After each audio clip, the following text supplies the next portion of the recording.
bitter the second time around. Katniel, nagkabalikan nga ba?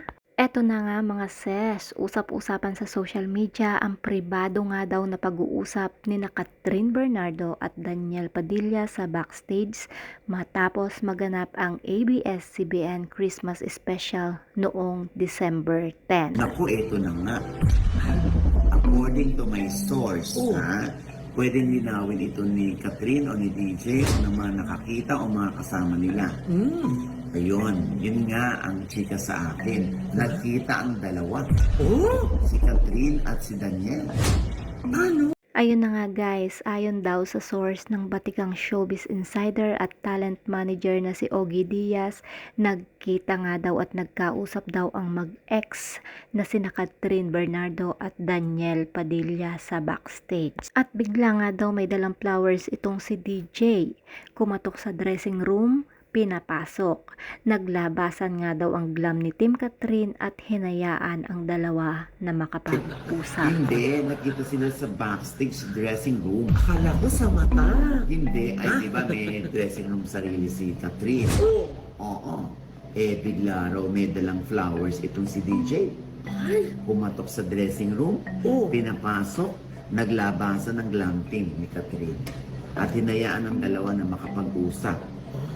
Yun lang naman yung nakarating sa akin. Ang chika pa nga daw, may nagtimbre nga daw dito kay Daniel na samantalahin ang chance na puntahan si Catherine habang hindi pa raw dumarating si Mami Min. Ang chika pa nga may nagtimbre kay Daniel na samantalahin ang chance na puntahan si Catherine habang hindi pa daw dumarating si Mami Min.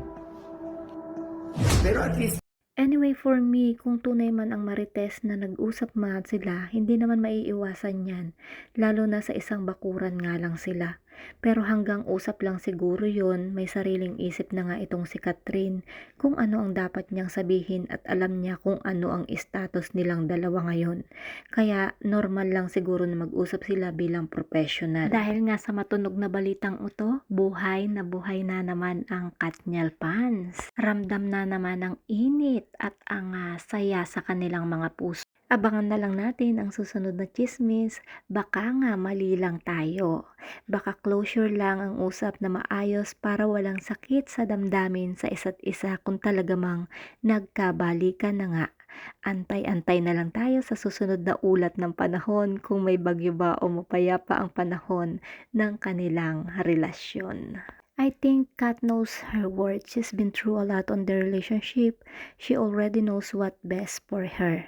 And I doubt na magkaka-second chance. Chares!